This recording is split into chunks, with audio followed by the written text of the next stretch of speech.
What is up, YouTube? Tea people. It's time for some Dennyception right now. How many hands do I have? So I want to do a video about my hot box Pumidor I made. I'm gonna also be drinking some 7581 while I'm doing it. So first things first, you see a seedling mat in there. That seedling mat is my heat source for my Pumidor, which is just a chest cooler, basically. So fairly well insulated Coleman cooler. It's kind of like a Yeti knockoff, I think, but one that's more insulated is going to be more energy efficient. Pulling out some of that good right now. Mama. So the idea of this contraption is pretty simple. You need a heat source, you need a humidity source. You want them not to be touching your tea, ideally, although mine's not even perfect in any way. You can see the little stand I have. Let me pause for a sec and get back in there. So this stand is the thing that's keeping the heat source off of my Pumidor. And unlike before, my first version where it was the cakes were on top of this, not this actual thing, I have it sort of suspended in the air. This is all to say that I'm making this video because I have plans for version 4 of the Pumidor, of the hotbox. And I will not need to use something like this. I think it's probably going to be my recommendation for people who want to get started with this too, the fourth version. I won't be building something. Anyway, I'll make a video about that when I finish it. But for now, this little stand here from IKEA, it's a and you can get one of those probably somewhere, maybe Goodwill or something like that, your local thrift store. I just had this around. I like that this one is metal. It does have these little grates on it or whatever. That's convenient, but more importantly, it's just a thing to keep the heat source, which is the seedling mat, off of the tea. Got some of that CNNP EWU. Okay, so these Bovida packs here, 320 gram packs, 69% humidity.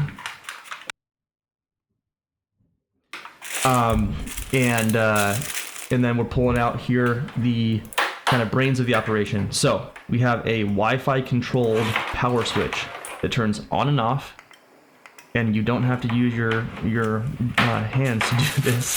It's Wi-Fi controlled, again connected to the seedling mat. That is going to be my variable temperature control. It's just on or off. And then this guy is the logic. This is an ESP32 board. I think it's an 8622, whatever. Anyway, I use Home Assistant, which enables me to create this and turn it into a little temperature sensor guy. And you can see that that light just went on because I pulled that out, and it is no longer, it's too cold now, so that thing is turned on. And it's connected to I want to say it's an H31310S sensor or something like that. It senses humidity and temperature. Now, I built a thermostat, a software thermostat in my Home Assistant dashboard, which is a home automation server that you can run at home if you want. This is getting more complicated than it needs to be.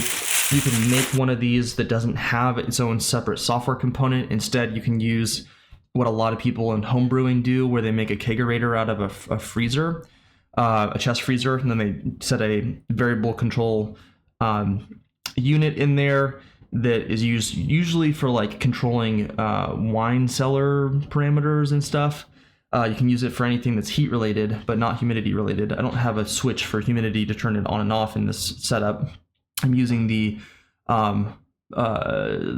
osmosis, I think is the right word to use here, for the humidity. So the Bovida packs just are trying to produce more humidity to keep the temperature the same amount, or absorb more humidity the humidity amount, or absorb more humidity. You get the whole spiel with the Bovida packs. Anyway, I'm packing everything back up here. Pretty straightforward. I don't have too much tea in here, so I have to literally kind of pack the tea up on the legs so that it doesn't hit the top of the lid here. Getting that Manjuan in there. Doggy. That double lions. And then back on the seedling tray. Or seedling mat, excuse me. Close her on up. And Bob's your uncle. Shout out to Canada. So, let me turn on this now. So this is kind of the software version of things. God, I'm not drinking any tea, am I? That's okay. This is my little dashboard that I created for Home Assistant specifically. I'm way zoomed in, so this is maybe kind of what it looks like on mobile. And yes, I can access it anywhere I want because I am a nerd. So these are my, so I have dry storage, so I actually have 2 of these temperature, humidity sensing little brain dealios. One for my dry, ripe storage, and then my hotbox that you guys just saw. I created a thermostat here. It's a software thermostat. All it's basically saying is if it's below 82 degrees, turn the thermostat on, and if it's above 82 degrees, turn it off. It's currently 84. This actually designates that the whole unit itself is on. So by default, whenever my Home Assistant restarts, let's say that my power goes out, and my Home Assistant server restarts automatically, this thing turns off. Just in case something happens, I don't want a seedling mat to be in a cooler, heating up and melting and burning my whole house down. Safety precaution. So typically when I restart Home Assistant, this turns off. Just like that, and then I just log in myself and click on there. We'll just do this quickly as a demo just to show you all. So I set it to 86 and then it turned on. Let's see here, there it goes. And then it turns on that switch, and then I'm going to just set it back down to 82 and we're off. So that's as cool and complicated as it is. We're at 84 degrees in there right now, primarily because I moved the heat sensor a little bit. So you can imagine the top of the hotbox is hotter than the very bottom of the hotbox. You might want to, change your configuration of your cakes and so forth accordingly, whatever. And then I have humidity sensing, temperature. I also have power draw. I just reset the whole unit, so these are not accurate and I haven't cared too much. This is mostly just nerdage, but I can actually calculate that little power unit calculates energy draw. So you'll notice here when I turn it on that we are getting about 18 watts of power. Okay, there it is.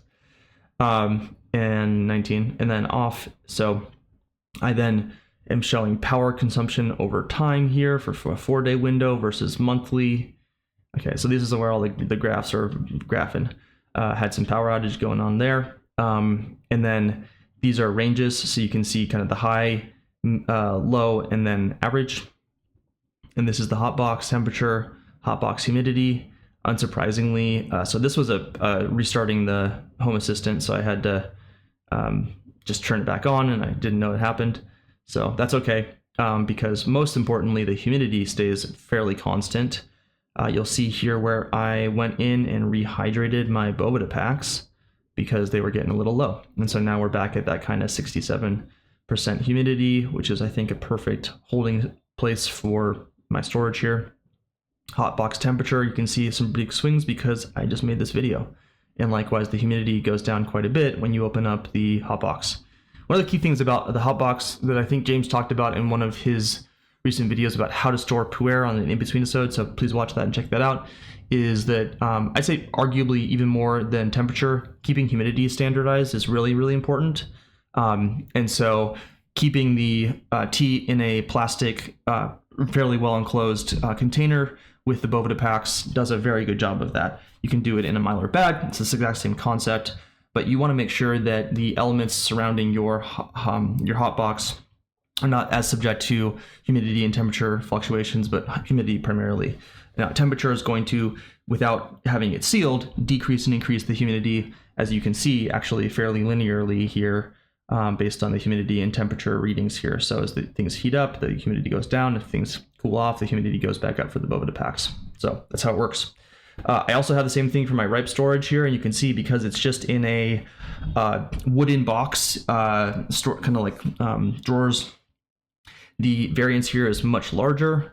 And so, I mean, we're still only going from 65 to 69. So, but same deal with the humidity. You can see dry storage over time. So you can actually see as the day goes on, ebbs and flows and dry humidity over, I guess I can't scroll all the way down there. Anyway, so that's the concept. Turning this guy back on here. And again, just because we like to do some button pressing. Yeah.